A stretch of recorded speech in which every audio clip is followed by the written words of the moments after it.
ఈ లోగో మార్చడం ఒకటి, చిహ్నాలు మారుస్తామనే ఒక చర్చ జరుగుతున్నది కదా. మరి కాకతీయ కళాతోరణము, చార్మినారు తీసేస్తారు అనేది ఒకటి. రాష్ట్ర గేయాన్ని ఆయన పట్టించుకోలేదు, ఈయన పట్టించుకుంటే వెల్ అండ్ గుడ్, బాగానే ఉంది అంతవరకు. సంగీత సారథ్యంలో అదొక వివాదం ఉన్నది. దీనిపైన ఏమంటారు? అంటే ఒక చట్ట కోణంలో, రాజ్యాంగ కోణంలో చూసినప్పుడు చట్టబద్ధంగా ఎన్నికైన ఒక ముఖ్యమంత్రి, ప్రభుత్వం, క్యాబినెట్ వాళ్ళు ఏ డిసిషన్ అయినా తీసుకోవచ్చు, వాళ్ళకి ఆ స్వేచ్ఛ ఉంది, తీయకూడదని లేదు. గీతానికి సంబంధించినంత వరకు రాజ్యాంగంలో ఒక జాతీయ గీతం గురించే ఉంది, కానీ రాష్ట్ర గీతాలకు రాజ్యాంగ రక్షణ లేదు. అది వాళ్ళ సంతృప్తి కోసం రాసుకుంటారు, పాడుకుంటారు. స్టేట్ సాంగ్ అని చెప్పుకుంటారు, స్టేట్ బర్డ్ అని చెప్పుకుంటారు, స్టేట్ ఫ్లవర్ అని చెప్పుకుంటారు. అవును. బట్ రాజ్యాంగంలో వీటికి ఏ రకమైన గుర్తింపు లేదు. రాష్ట్రాలకు రాజ్యాంగం లేదు. ఇవి చట్టబద్ధత లేనివి అన్నప్పుడు వాటి ఉల్లంఘించినా ఏం చెప్పేది పట్టింపు లేదు. ఇప్పుడు మా తెలుగు తల్లికి మల్లెపూదండ రాష్ట్ర గీతం. అవును. తెలంగాణ ఉద్యమ కాలం అంతా జయ జయ తెలంగాణ పాడుకున్నాం, దాని జోలికి పోలేదు. ఒకటి. జయ జయ తెలంగాణ రాష్ట్ర గీతంగా ప్రకటించకపోయినా పాఠ్యపుస్తకాల్లో ప్రింట్ చేశారు. కాలేజీలలో, స్కూళ్ళల్లో ఈరోజు కూడా ప్రార్థనలో జయ జయ తెలంగాణ పాడుతున్నారు. దానికి ఏం పనిష్మెంట్ ఉండదు. అంటే ఇవేంటంటే ఒక ముఖ్యమంత్రికి ఉన్న హక్కులు.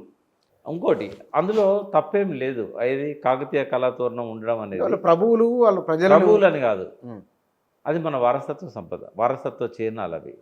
ఒక కాకతీయ ద్వారం ఉంది. ఇప్పుడు గేట్వే ఆఫ్ ఇండియా అంటాం. ఎక్కడైనా ఢిల్లీలో గొప్పగా చెప్పుకోవాలనుకుంటే ఇండియా గేట్ దగ్గర పోతాం. బాంబేలో గొప్పగా చెప్పుకోవాలంటే గేట్వే ఆఫ్ ఇండియా దగ్గర పోతాం. ఆ తాజ్ హోటల్ పక్కన సముద్రం, ఎవరైనా ఫారిన్ నుంచి రావాలంటే దాని నుంచి వచ్చేటోళ్ళు అన్నట్టు. ఇవన్నీ రాజులు నిర్మించినా, బ్రిటిష్ వాళ్ళు నిర్మించినా కూడా మన చారిత్రక సంపద కదా అది. దాన్ని ఎందుకు కలదనుకోవాలి? ఇప్పుడు ఒక పక్కనేమో కాకతీయ తోరణం వద్దంటావు, చార్మినార్ వద్దంటావు, కాకతీయ కళా ప్రబల కాంతిరేఖ రామప్ప అని దాంట్లో గోల్కొండ నవాబుల గొప్ప వెలుగే చార్మినార్, గంగా జమున తయాజీ ఉండాలన్న ఉద్దేశంతో కుతుబ్ షాహీలు ఒక మంచి కారణం ఉంది. ప్లేగు వ్యాధి వచ్చినప్పుడు అందరు చనిపోతూ ఉంటే అది నివారించడం కోసం ఆయనకు వచ్చిన ఆలోచన చార్మినార్.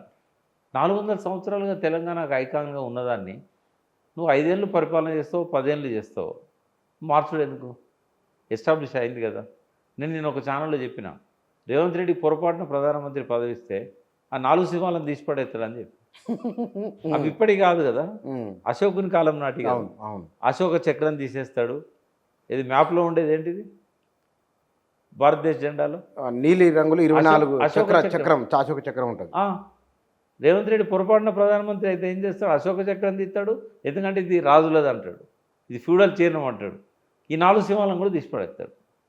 అంటే ఇటువంటి నా దృష్టిలో అల్పులు చేసే పనులు. రేవంత్ రెడ్డిని ముఖ్యమంత్రిని నేను గౌరవిస్తా, ఆ స్థానానికి గౌరవం ఇవ్వాలి. రేవంత్ రెడ్డి వల్ల ముఖ్యమంత్రి పీఠానికే ఒక గొప్ప పేరు రావాలనుకుంటా తెలంగాణ ప్రజల్లో ఒకనిగా. ప్రజలందరూ గెలిపించారు కదా, అక్కడ పోయి నువ్వు అల్పమైన ఆలోచనలు చేయడం కరెక్ట్ అయిద్దా? నీకు హక్కు ఉంది, ముఖ్యమంత్రిగా నువ్వు ఏదైనా పెట్టవచ్చు. కానీ ప్రజలందరిలో ఎస్టాబ్లిష్ అయిన వాటిని, చారిత్రక వారసత్వ సంపదని, తెలంగాణ పౌరులు భారతదేశంలో, ప్రపంచంలో ఎక్కడున్నా కూడా ఇది మా కాకతీయ తోరణం అంటే కాకతీయ తోరణాన్ని కేవలం ఒక డిజైన్గా చూడొద్దు. అది సంస్కృతి వారసత్వం. మొత్తము ముస్లిం రాజుల పరిపాలన 600 సంవత్సరాలు ఉన్నా కూడా తెలంగాణ సంస్కృతి బతికింది అంటే కాకతీయాలలో బీజాలు ఉన్నాయి. అన్నం తిన్నారు ఇక్కడ రైతులు అంటే కాకతీయులు కట్టించిన గోలు చెరువుల సిస్టమ్. నిజాం పాలన మొత్తంలో చీకటి కోణం, చీకటి అధ్యాయం, కాసిం రజ్వీ, రజాకార్లు. కాకతీయుల మొత్తం కథనంలో, వాళ్ళ పాలనలో, 300 ఏళ్ళ పాలనలో వాళ్ళ చీకటి కోణం సమ్మక్క సారక్క వాళ్ళని చంపడం, యుద్ధం చేసి. అంటే ప్రతి రాజుకు మెరుపులు ఉంటాయి, మరకలు ఉంటాయి.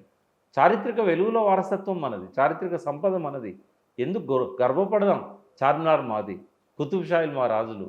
కుతుబ్ షాహీల పాలన కూడా పీడన లేదు, సంస్కృతిని కాపాడారు. హిందూ ముస్లిం సంస్కృతిని బాయ్ బాయ్ అన్నారు. అంటే అటువంటి సంస్కృతి చిహ్నమైన వాటిని మార్చడం అనేది నెహ్రూనా గాంధీనా? గాంధీ వచ్చాడు ఇక్కడ భాగ్యరెడ్డి వరం. అయితే ఆ చిహ్నాన్ని తొలగించడాన్ని ప్రజలు జీర్ణించుకోరు. ఇంకోటి, టీఆర్ఎస్కి ఒక ఊపిరి పోసినట్టు మళ్ళీ ఒక కార్యక్రమం ఇచ్చినట్టు. ఇవాళ నమస్తే తెలంగాణ పత్రిక మొత్తం కాకతీయ కళాతోరణంతోనే ఉంది. పేరు మధ్యలో వేసి పెట్టేసి అంటే ఒక వెపన్ ఇస్తున్నావు కదా, అవసరమా? గెలకాల్సిన అవసరం ఉందా? ప్రజలు వాడుకున్నారు. ఇవాళ నువ్వు ఏ మార్పులు చేయి, కాకతీయ కళాప్రభల కాంతిరేఖ రామప్ప గోల్కొండ నవాబుల గొప్ప వెలుగే చార్మినార్ నువ్వు ఇలా తీసేస్తావు పాటలు అందరితో అని చెప్పి ఇంకో మాట రాయిస్తావు. ప్రజలు వాడతారా అది? నరణ జీర్ణించకపోయింది అణువులో ఉంది ఆ పాట. జాతీయ రాష్ట్ర గీతంగా కేసీఆర్ ప్రకటించకపోయినా కూడా ఇప్పటికీ లక్షలాది మంది విద్యార్థులు వాడుకుంటున్నారు ఆ పాట. అవునవును, ఎస్టాబ్లిష్ అయిపోయింది అది. నువ్వు మార్పులు చేస్తే దానికి సాంఖ్యత వస్తుందా? ఎస్. అంటే ప్రజల హృదయాల్లో ఉన్న వాటిని మార్చాలనుకోవడం మూర్ఖత్వం, అల్పత్వం ఒకటి. రెండో వివాదం ఏంటంటే కీరవాణితో సంగీతం పెట్టించారు. వ్యక్తిగతంగా నేను అటువంటి వాటిని పట్టించుకోను. ఎందుకు అంటే కళాకారునికి, నటునికి ఎల్లలు ఉండవు, ప్రాంతాలు ఉండవు, కులం ఉండదు, మతం ఉండదు, జాతి ఉండదు. మైకేల్ జాక్సన్ ఎక్కడోడని చెప్పి మనం అందరం ఆరాధన. అవును అవును. కళను కళలాగా చూడాలి తప్ప కళను ప్రాంతంతో ముడిపెట్టద్దు. మరి తెలంగాణ ఉద్యమం మహోద్యమంగా నడుస్తున్నప్పుడు ఆ పాట పాడించాలని చెప్పి రసమై బాలకృష్ణ ఎవరి దగ్గర పోయాడు? ఎస్పి బాలసుబ్రహ్మణ్యం దగ్గర పోయాడు.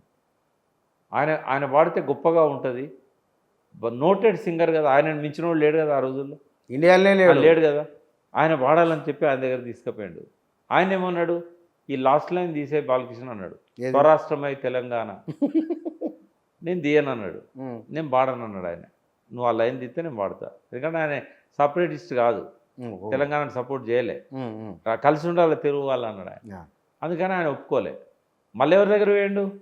రామకృష్ణ దగ్గర పోయాడు. రామకృష్ణ ఘంటసాల వాయిస్ ఉంటుంది ఆయనకు. ఆయన ఎవరు? ఆంధ్ర కదా, పాడించిండా లేదా బాలకృష్ణ? మరి ఉద్యమ కాలంలో ఎవరు ఆబ్జెక్షన్ చేయలేదు రామకృష్ణ పాట పాడితే? అవును. అందరిశ్రీకి ఏంటంటే కీరవాణి ఆయన ఆస్కార్ అవార్డు వచ్చినా రాకున్నా, ఆయన ఆస్కార్ అవార్డు రాకముందు నుంచి కూడా కీరవాణితో పాడి అది మ్యూజిక్ చేయించాలి, కంపోజ్ చేయించాలనేది అందరిశ్రీకి ఉన్న. కీరవాణి అన్నాడు తెలంగాణ వ్యతిరేకించాలి ఆయన. కళాకారులకు ఎందుకు ఉంటుంది చెప్పు?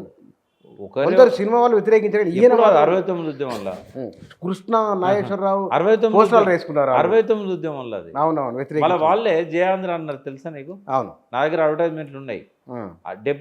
69లో తెలంగాణ సపరేట్ చేయడానికి వ్యతిరేకించి పానగాల్ పార్క్లో నిరాహార దీక్షలు చేశారు వీళ్ళు. ఎక్కడ? చెన్నైలో. అదే 72 73లో జయాంధ్ర ఉద్యమం వచ్చినప్పుడు మా ఆంధ్ర మాకేయండి తెలంగాణ ఇవ్వండి అని చెప్పింది మళ్ళీ ఇదే నటులు. ఈ నటులు మామూలు నటులు. 97 తర్వాత వచ్చిన మలిదశ ఉద్యమంలో నటులు ఎవరు కూడా బహిరంగంగా వాళ్ళ ప్రకటనలు చేయలే. పోసాని కృష్ణమూర్తి లాంటి వాళ్ళు తెలంగాణ కోసం గట్టిగా నిలబడ్డారు. ప్రాంతాలు వేరైనా కూడా అందరూ తెలంగాణ నిలబడ్డారు. సో ఇది ఏంటంటే కొంచెం ఇబ్బంది పెట్టింది ఎవరికి? సంగీత ప్రియులకు. ఎవరు? మన తెలంగాణలో ఈ సంగీత దర్శకుల సంఘం ఒకటి ఉంది కదా, సినిమా సంఘం ఒకటి ఉంది కదా. తెలంగాణ వచ్చినాక కూడా తెలంగాణ ఆత్మగౌరవ చిహ్నమైన ఆ పాట అది ఆంధ్ర కంపోజర్ మ్యూజిక్ కంపోజింగ్ చేయించాల్సిన అవసరం ఎందుకు కీరవాణితో అనేది. కీరవాణి మీద మాకు గౌరవం ఉందని చెప్పుకుంటేనే ఈ తెలంగాణలో లేరా? అయితే ఎక్కడ ఇది రెచ్చగొట్టబడదంటే ప్రేమరాజు ఒక ఫోన్లో అందరిశ్రీతో మాట్లాడేటప్పుడు అందరిశ్రీ మాట్లాడిన మాటల వల్ల ఇది ఒక ఇష్యూగా వచ్చింది. అది ఇప్పుడు ఏం చేయలేము మనం, ఎందుకంటే నిన్ననే మొత్తము అదంతా అయిపోయింది. అయితే ఇక్కడ నేను ఒకటి ఏమంటా అంటే, సరే మనోభావాలు గాయపడ్డా కూడా మనం దాన్ని వెల్కమ్ చేద్దాం. ఎందుకు అనంటే డిసిషన్ తీసుకోకముందే మనం ఏదైనా చెప్పుంటే బాగుండేది. రెండవది, అది రేవంత్ రెడ్డి తీసుకున్న డిసిషన్ కాదనేది అందరిశ్రీ ప్రకటించాడు, ముఖ్యమంత్రి కూడా ప్రకటించాడు. ఇది తన ఇష్టపూర్వకంగా ఏడాది నుంచి అనుకుంటున్నది. ఏడాది కింద రేవంత్ రెడ్డి లేడు, ప్రభుత్వం లేదు. అయితే ఆ రచయితకు పూర్తి ఫ్రీడమ్ ఇచ్చాడు. నువ్వు ఎవరిష్టమో వాళ్ళకి, దానికి ఎవరేం చేసేది లేదు. ఒకసారి ఆయన వచ్చిన తర్వాత ఆయన మనసును గాయపరచడం ఎందుకు? నేను ఛానల్లో చెప్పిన నేను, ఒకవేళ ఆ పాట కనుక కంప్లీట్ కాకపోతే కీరవాణి తనంతట తను తప్పుకుంటే బెటర్ అని చెప్పాను. బట్ ఇప్పుడు ఆ పరిస్థితి కూడా లేదు. ఎప్పుడు మన చేతిలో లేని దాని గురించి ఆలోచించడం, వివాదాలు చేయడం మూర్ఖత్వం అవుతుంది. అయితే నా రిక్వెస్ట్ ఏంటంటే సినిమా తెలంగాణ కళాకారులకు పట్టుబట్టకండి, వచ్చిన దాన్ని స్వాగతిద్దాం. కీరవాణి కొత్తగా కీరవాణికి పేరు వచ్చేది ఏం లేదు ఈ పాటతో, కానీ ఆయనకున్న ప్రతిభ ఈ పాట వల్ల 10 రెట్లు పెరుగుతుంది. ఏది? పాటకు గౌరవం పెరుగుతుంది. కాబట్టి కీరవాణికి ఈ పాట ఆభరణం కాదు, ఈ పాట కీరవాణి వల్ల ప్రజల్లోకి బాగా పోతుంది అనేది మ్యూజిక్. నేను ఒక విషయం చెప్పాలి ఇక్కడ. ఎంత ఒక ఒళ్ళు గగురు పొడిచిన పాట చెప్తా నేను మా మిస్సెస్ హడ్సన్ రివర్ అని ఉంటుంది ఎక్కడ, న్యూయార్క్లో. ఆడంతా ఈ లిబర్టీ స్టాచ్యూ లిబర్టీ ఉంటుంది కదా, బోట్లో పోతున్నాం, పెద్ద పెద్ద లాంచ్లో పోతున్నాం. పోతే ఆ లాంచ్లో దేశ విదేశాలకు సంబంధించిన పాటలు పెడుతున్నారు. ఒకటేసారి ఈ పాట వచ్చింది, ఆస్కార్ అవార్డు వచ్చిన పాట, నాటు నాటు నాటు నాటు. అందరు ఎగురుతున్నారు, ఎవరికి ఆ నాటు అంటే ఏందో తెలియదు. ఆడ తెలుగు వాళ్ళం మేము ముగ్గురే ఉన్నాం, నేను మా మిసెస్ మా బ్రదర్ అండి. ఒక అరే అయితే మాది దట్ ఈజ్ అవర్ సాంగ్ అని మేము గట్టిగా చెప్పుకున్నాం. చెప్పుకొని చంద్రబోస్ ఫోన్ కలిపి ఎంత గొప్పగా ఫీల్ అయినా నేను. అదే న్యూయార్క్లో లిబర్టీ స్టాచ్యూ ముందట లాంచ్లో విదేశీయుల మధ్య నాటు నాటు పాట అంటే ఆ గౌరవం కిరవ్ అనేది, ఆ గౌరవం చంద్రబోస్. అయితే అటువంటి ఒక ఆ మ్యూజిక్ కంపోజర్ ఈ పాట చేయడం వల్ల పాట గౌరవం పెరుగుద్ది అంటున్నాను నేను. కాబట్టి వాళ్ళని కొంచెం శాంతింపజేయాల్సిన అవసరం ఉంది. ఇక మీరు మాట్లాడారు కదా, ఈ వీడియో తప్పకుండా చూస్తారు. Thank you sir. ఈ 10 సంవత్సరాలు చూసినప్పుడు తెలంగాణ భవిష్యత్తు ఎట్లా ఉండవచ్చు బ్రీఫ్ 1-2 మాటల్లో? నేను ఒక మాట చెప్తా బుచ్చన్న. ఎదిగొచ్చిన నాయకుడు కేసీఆర్ తెలంగాణకు, ఎదుగుతున్న నాయకుడు రేవంత్ రెడ్డి. వ్యక్తిగతంగా మనం చూసినట్టయితే పట్టుదల ఉన్న మనిషి, కసి ఉన్న మనిషి, 4 కాలాల పాటు సీఎంగా ఉండాలనుకుంటున్న మనిషి, ప్రజల కోసం ఏదైనా చేయాలని ఒక తపన ఉన్న వ్యక్తి. రేవంత్ రెడ్డిని తక్కువ చేయాల్సిన అవసరం లేదు. ఆయన ఎదుగుతున్న వ్యక్తి కాబట్టి చాలా తొందరగా గ్రాస్ప్ చేస్తాడు విషయాలను. కేసీఆర్ గారు చేసినట్టే ఆయన కూడా గ్రాస్ప్ చేస్తాడు. అయితే కేసీఆర్ సెకండ్ టర్మ్లో పూర్తిగా తప్పులు చేయడానికి కారణం ఏంటంటే థింక్ ట్యాంక్ లేదు. అదివరకు ఆయన ప్రతి విషయం మీద మామూలు జర్నలిస్టులకు కూడా ఫోన్ చేసి ఏమవుతుంది అడిగేది, దీన్ని ఎట్లా తీసుకుందాం అని, సీఎంగా ఉండి. అవునవును. కానీ సెకండ్ టర్మ్లో ఆయన పని చేయలేకపోయాడు, పూర్తిగా అధికారుల మీద ఆధారపడ్డాడు. ఆయన చేసిన తప్పు రేవంత్ రెడ్డి చేయకూడదు. రేవంత్ రెడ్డి ప్రతి రంగంలో కూడా తెలంగాణలో నైపుణ్యం ఉన్న వ్యక్తిని తన అడ్వైజర్గా పెట్టుకోవాలి. ఒకవేళ అఫీషియల్గా పోస్ట్ ఇచ్చినా ఇవ్వకపోయినా వాళ్ళని పిలిచి సలహాలు తీసుకోవాలి, వాళ్ళని పిలిచి చర్చించాలి. కేసీఆర్ కూడా చేసేవాడు. పంచాయతీరాజ్ యాక్ట్ మార్చినప్పుడు, రెవెన్యూ యాక్ట్ మార్చినప్పుడు, మున్సిపల్ యాక్ట్ మార్చినప్పుడు దేశాల నుంచి ఆయన పిలిచి ఒక చార్టర్డ్ ఫ్లైట్ కూడా పంపించి నిపుణులను రప్పించి విచారణ చేశాడు. అంటే మనకే అంతా తెలుసు అనే అహం అనేది ఉండకూడదు. అనుభవాల నుంచి గుణపాఠాలు తీసుకోవాలి. ఒక గొప్ప ముఖ్యమంత్రిగా రేవంత్ రెడ్డి ఉండాలంటే కేసీఆర్ మీద ఎలక్షన్స్ అయిపోయినాయి కాబట్టి ఆ కోపాలు తాపాలు పక్కకు పెట్టి ఆ భాషను కూడా కొంచెం సవరించుకొని ప్రజలకు ఇంకా ఏం చేస్తే ప్రజల జీవన ప్రమాణాలు పెరుగుతాయి. కేసీఆర్ సంక్షేమం ఇచ్చిండు, అభివృద్ధిని కూడా చూపెట్టాడు. కానీ యువత యొక్క జీవన ప్రమాణాలు పెంచడంలో కేసీఆర్ విఫలమైందని చెప్పగలుగుతాను నేను. ఎందుకంటే ఆయన 9.5 ఏళ్ళ పాలనలో కోవిడ్ది ఒక 1 ఇయర్ తీసేద్దాం, 8.5 సంవత్సరాల యాక్టివ్ రూలింగ్లో ఆయన నిరుద్యోగులను ప్రభుత్వ ఉద్యోగాలు ఇవ్వకపోయినా, పారిశ్రామిక ఉత్పత్తులలో వాళ్ళకు భాగస్వామ్యం లేకపోయినా కూడా వాళ్ళకి ఏం చేయాల్సి ఉండే, ఆయన సెల్ఫ్ ఎంప్లాయ్మెంట్ క్రియేట్ చేయాల్సి ఉండే. అది చాలా ఘోరమైన తప్పు కేసీఆర్ చేశాడు. ఎస్సీ కార్పొరేషన్ నిధులు ఇవ్వలే, ఎంబీసీ కార్పొరేషన్ నిధులు వాడలేదు, బీసీ కార్పొరేషన్ నిధులు ఇవ్వలేదు. ఫస్ట్ 1 ఇయర్ ఆయన ఇచ్చిన వాళ్ళంతా ఇవాళ దర్జాగా బతుకుతున్నారు. ఓనే కార్ అన్నాడు, మున్సిపల్ వాళ్ళకి వెహికల్స్ ఇచ్చాడు. అంటే ఇవన్నీ కూడా రేవంత్ రెడ్డి కంటిన్యూ చేయాలి. ఆయన చేసిన తప్పులేందో అర్థం చేసుకోవాలి. ఆయన చేయలేకుండా వదిలిపెట్టిన అసంపూర్తి లక్ష్యాలేందో ఆయన ఆలోచించాలి. వాటి మీద ఆయన కనుక ప్రణాళికలు సిద్ధం చేసుకున్నట్టయితే, ఢిల్లీని ఒప్పించినట్టయితే డెఫినెట్గా తెలంగాణ భవిష్యత్తు ఉజ్వలంగా ఉంటుంది. తెలంగాణ భవిష్యత్తు ఉజ్వలంగా ఉంచడానికి రేవంత్ రెడ్డి కారణమైతే ఆయన భవిష్యత్తు కూడా ఉజ్వలంగా ఉంటుంది.